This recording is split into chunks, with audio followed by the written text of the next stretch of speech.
जय हिंद दोस्तों, मैं अतीक अली आप लोगों का अपने यूट्यूब चैनल CWA के बायोलॉजी के इस लेक्चर में स्वागत करते हैं। तो आज जो है हम इस लेक्चर में पढ़ेंगे परागकण के बारे में। जैसा कि आप लोग जानते हैं कि हम बायोलॉजी कक्षा 12 पढ़ रहे हैं, जिसमें पहला चैप्टर पुष्पी पादपों में लैंगिक जनन, और हम क्रम से पढ़ते हुए आप पहुंच चुके परागकण तक। हमने जो है पिछले वीडियो में परागकण के बारे में देखा था कि परागकण कैसे बनते हैं, है ना। हमने परिपक्व परागकोश और स्फुटित परागकोश की संरचना पढ़ी थी। आज जो है अब हमारे परागकण जो बाहर निकल चुके हैं, तो हम उसी परागकण के बारे में क्या करेंगे, आज हम अध्ययन करेंगे परागकण के बारे में। अगर आपसे पूछे परागकण के बारे में तो क्या बताना है, आज उस पर हम क्या करेंगे, चर्चा करेंगे, समझेंगे ध्यान से कि परागकण क्या होते हैं।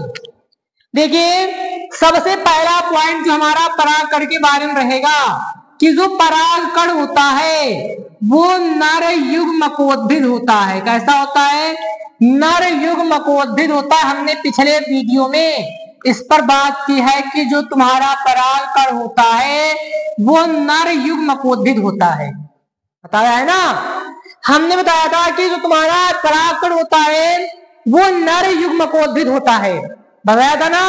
और अगर हम दूसरे पॉइंट की बात करें तो ये तुम्हारा जो परागकण होता है 25 से 30 माइक्रोन लंबा होता है। इसका आकार की बात करें, लंबाई की बात करें तो 25 से 30 माइक्रोन जो है लंबा तुम्हारा कौन होता है, परागकण होता है, ठीक है ना। और अगर हम बात करें और क्या लिखेंगे, तो लिखेंगे कि तुम्हारा जो परागकण है क्या है, तुम्हारा जो परागकण है, परागकण जो है इसमें 3 परतें पाई जाती हैं, सॉरी 2। इसमें जो तुम्हारा परागकण है इसमें 2 परतें होती, कितनी होती हैं, 2 परतें होती हैं। अपना जो है नोट्स बनाते जाएंगे, अपनी भाषा लिखते जाएंगे उसको बढ़ा चढ़ा करके, कि परागकण नर युग्मकोद्भिद होता है और इसकी लंबाई 25 से 30 माइक्रोन होती है।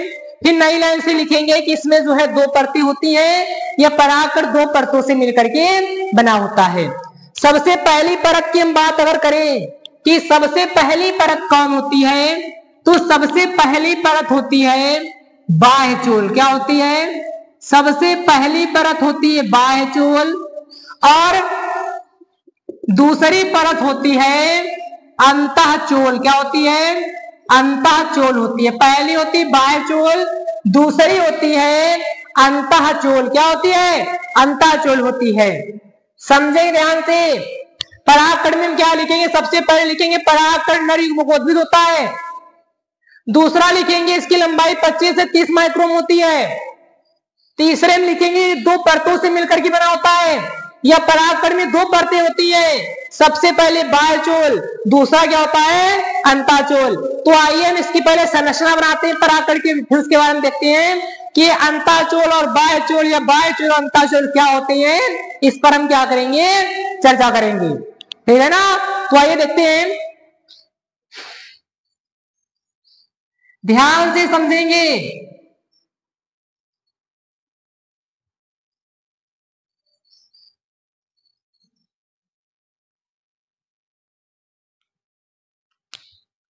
ध्यान से समझेंगे सभी बच्चे। ये हम परतें बना रहे हैं परागकण की। थोड़ा बड़ा बना लेना भैया, थोड़ा बड़ा करते हैं, आराम से अच्छा दिखेगा, स्पष्ट।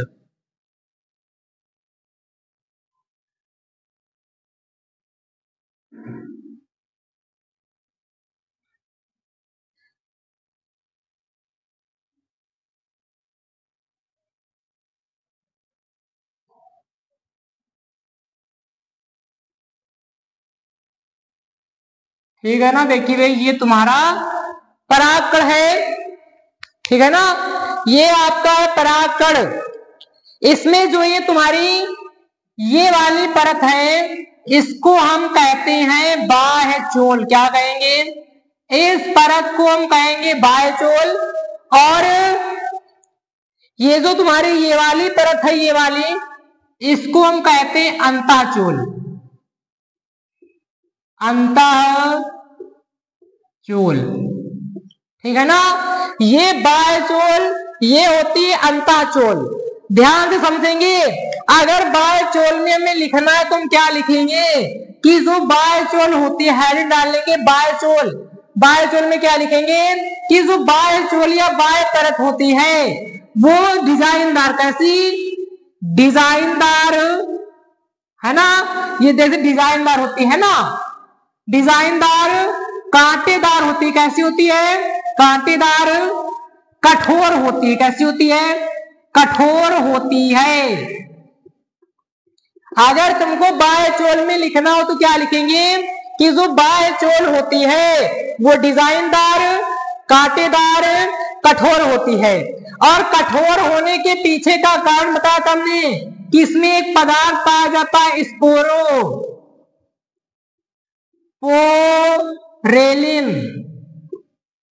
इसमें क्या पाया जाता है, स्पोरोपोरेलिन पदार्थ पाया जाता है जो सबसे कठोर पदार्थ होता है ना। विद्यमान सभी पदार्थों में सबसे कठोर कौन है, स्पोरोपोरेलिन। इसलिए क्या होता है, ये कठोर होती है, ठीक है ना।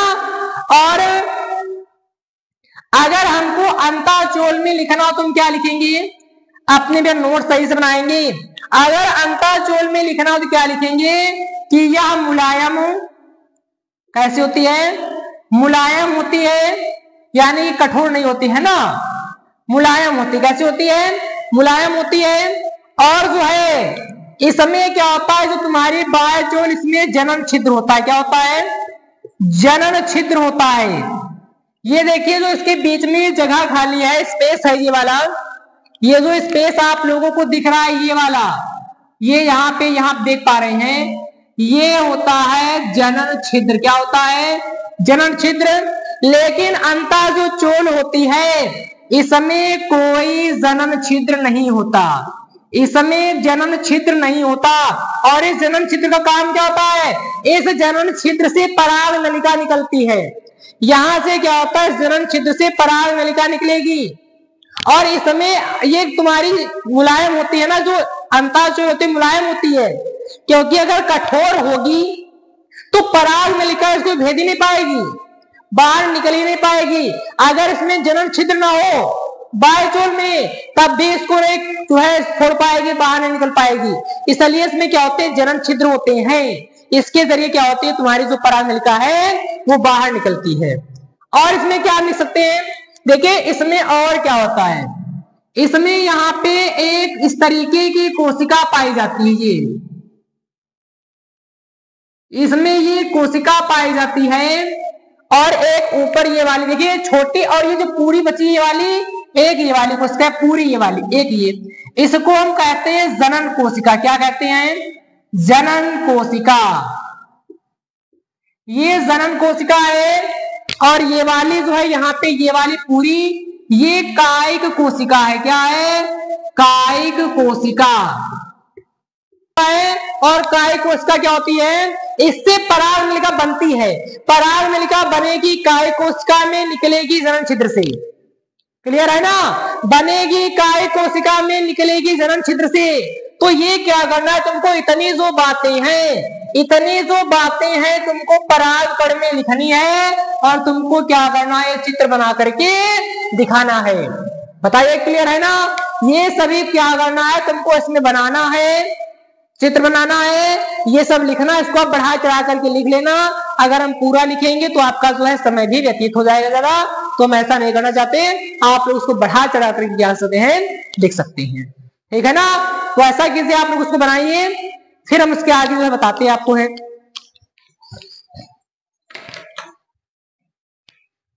नोट कर लेना भैया। तो क्या कहते हैं, बस रिवीजन कर ले इसका एक बार, है ना।